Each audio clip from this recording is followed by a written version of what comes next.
खबर के बाद एक पैनिक जरूर क्रिएट होगा उन अभिभावकों में जिनके बच्चे वहां पर मौजूद हैं।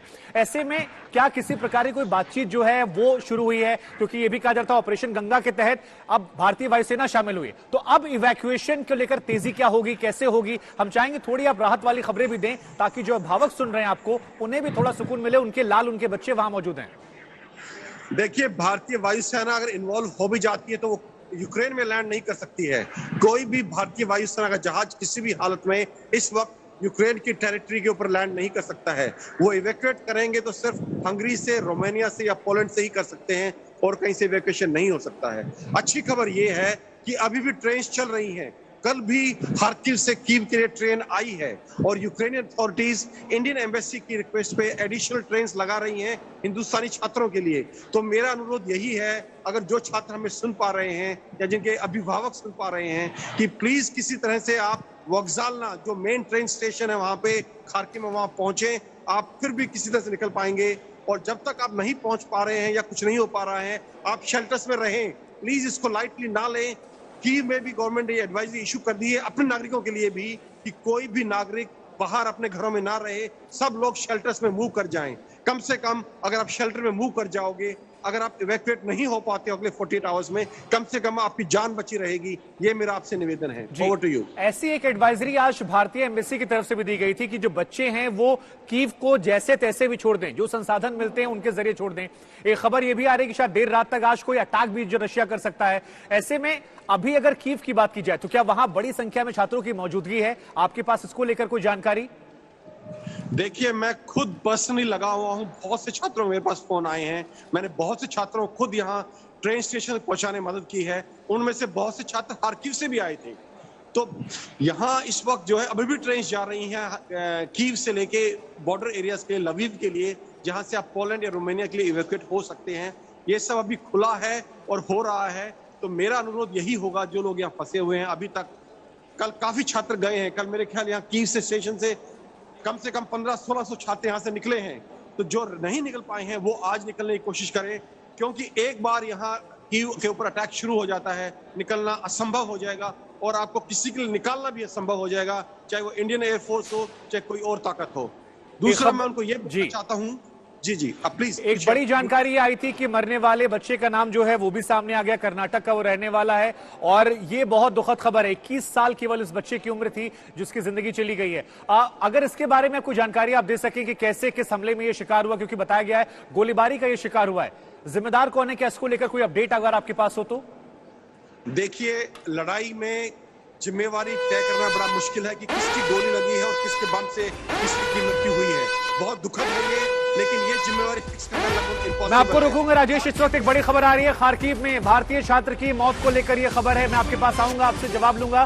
कर्नाटक के चालगेरी का रहने वाला ये छात्र था जिसका जिक्र हम कर रहे थे।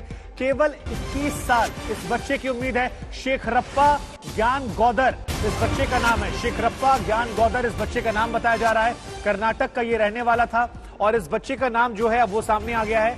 शेखरप्पा ज्ञान गौदर इस बच्चे का नाम बताया जा रहा है। कर्नाटक का ये रहने वाला था और विदेश मंत्रालय की तरफ से जो जानकारी निकलकर सामने आई उसके मुताबिक आज सुबह इस बच्चे की गोलीबारी में मौत हुई है। कर्नाटक के चालगेरी का रहने वाला ये छात्र था। राजेश, यही सवाल फिर आपसे कि जानकारियां निकलकर सामने नहीं आ रही हैं, जिम्मेदार कौन है? केवल एक बड़ी बात निकलकर आई है कि गोलीबारी का ये शिकार हुआ है। कोई अपडेट अगर आपके पास इस खबर को लेकर और हो? देखिए, इस पर्टिकुलर छात्र के बारे में मेरे पास कोई अपडेट नहीं है। खार्किव के बारे में जरूर अपडेट है। खार्किव पे इस वक्त बड़े स्केल पे नॉर्मल रशियन आर्मी का कन्वेंशनल ऑपरेशंस चल रहे हैं और कुछ सूत्रों से यह खबर आ रही है कि खार्किव पे इस वक्त रशियन आर्मी का कब्जा हो गया है। हालांकि जो यूक्रेनियन गवर्नर है खार्किव के, उसने इस चीज को डिनाई किया है। तो अभी ये वेरीफाई करना कि फौज का कब्जा हो चुका है या नहीं हो चुका रशियन फौज का, कहना मुश्किल है। लेकिन बड़े स्तर पर वहां लड़ाई चल रही है और अगर रशियन आर्मी अभी तक उसको कब्जे में नहीं ले पाई है तो उम्मीद है कि अगले 24 घंटे में शायद खार्किव रशियन आर्मी के कब्जे में होगा। तो कोई भी छात्र अगर वहां फंसा हुआ है, इसको हल्के में ना लें। बहुत से छात्र इसको हल्के में ले लेते हैं कि शायद कुछ नहीं होगा। प्लीज इसको हल्के में ना लें और आप कोशिश करें किसी ना किसी तरह से, या तो आप ट्रेन स्टेशन में पहुंच जाए खार्किव में, वहां से अभी भी ट्रेन चल रही है इस हालत में भी। और रशियंस ने ये खुद उन्होंने एक स्टेटमेंट इशू किया है कि वो हाईवेज को टारगेट नहीं कर रहे हैं। मैं आपको बता दूं एक बड़ी इंपॉर्टेंट इंफॉर्मेशन इसी उसमें जी। जब उन्होंने आज कल सुबह रशियन गवर्नमेंट ने कीव के रहने वाले नागरिकों को ये एक एडवाइजरी जारी की थी कि आप कीव छोड़ दें। रशिया ने ये अनुरोध किया था और उन्होंने साथ साथ ये भी कहा था कि हम हाईवेज को टारगेट नहीं कर रहे हैं, हम ट्रेन को टारगेट नहीं कर रहे हैं, हम जो उस हाईवे पर गाड़ी निकल रही हैं उनको टारगेट नहीं कर रहे हैं।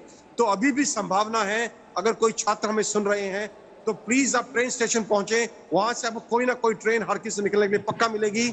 नहीं तो कोई प्राइवेट गाड़ी या जो भी कुछ आप ले सकते हैं, जो नागरिक हैं जो वहां से निकल रहे हैं उनकी मदद लेके आप निकल सकते हैं। तो वहां से और ये बहुत इंपॉर्टेंट बात आप कह रहे हैं, क्योंकि यही बातें कमोबेश भारतीय एम्बेसी ने भी कही है। लेकिन उस छात्र का पासपोर्ट हम आपको दिखा रहे हैं, नवीन शेखरप्पा ज्ञान गोदर इस छात्र का नाम है, कर्नाटक का ये रहने वाला था, 21 साल इसकी उम्र, और इसका ये पासपोर्ट हम दिखा रहे हैं क्योंकि यही वो छात्र है जो दुखद खबर सामने आई है कि अब ये इस दुनिया में नहीं रहा। यूक्रेन और रशिया की जो ये लड़ाई है इसमें गोलीबारी का ये शिकार हुआ है। जिम्मेदार कौन है इसको लेकर अपडेट्स नहीं आ रही हैं, लेकिन बड़ी बात यह है कि पहला भारतीय छात्र जो दुखद खबर सामने आई कि युद्ध का शिकार हुआ और अब ये इस दुनिया में नहीं है। ये भारत और भारतीयों के लिए चिंता की बात है। लेकिन राजेश भी जो बात आपको कह रहे थे, ये हम तमाम अभिभावकों से भी, उन तमाम छात्रों से भी जो अलग अलग माध्यमों के जरिए हमें सुन रहे हैं कि जो एडवाइजरी जारी की जा रही है उसे आप गंभीरता से लें, क्योंकि शुरुआत में एडवाइजरी जारी की गई थी और उस एडवाइजरी को गंभीरता से ना लेने की वजह से बहुत सारे भारतीय छात्र जो हैं वो फंस गए हैं। भारत सरकार, विदेश मंत्रालय, एयर इंडिया या बाकी जो चीजें हैं वो अपना काम कर रहे हैं, भारतीय वायुसेना अपना काम कर रही है, लेकिन आप इन छोटी छोटी जानकारियों को बहुत ज्यादा गंभीरता से लें। राजेश, कितना अहम हो जाता है इन एडवाइजरीज का गंभीरता से पालन करना, क्योंकि ये बात आप भी कह रहे हैं और तमाम संवाददाता भी हमारे कह रहे हैं कि शुरुआत में ये अपडेट दिया गया था कि आप घर लौट जाइए, पढ़ाई ऑनलाइन कर लीजिए, लेकिन उस बात को शायद उस गंभीरता से नहीं लिया गया। कुछ कॉलेज यूनिवर्सिटीज ने भी दबाव बनाया कि आप ऑफलाइन पढ़ाई पढ़ेंगे वरना आपकी डिग्री पर खतरा हो जाएगा, और क्या वो भी एक बड़ी वजह है आज जो ये स्थिति बनी हुई है? देखिए, मैंने कम से कम 200 से 250 इंडियन स्टूडेंट से बात की है, अलग अलग स्टेट्स के, अभी से नहीं, जब से वॉर शुरू होने से पहले से। और मैं आपको ये बता दूं कि इंडियन एम्बेसी ने जो कीव में काम किया है वो अमेजिंग काम किया है, बहुत ही अच्छा काम किया है।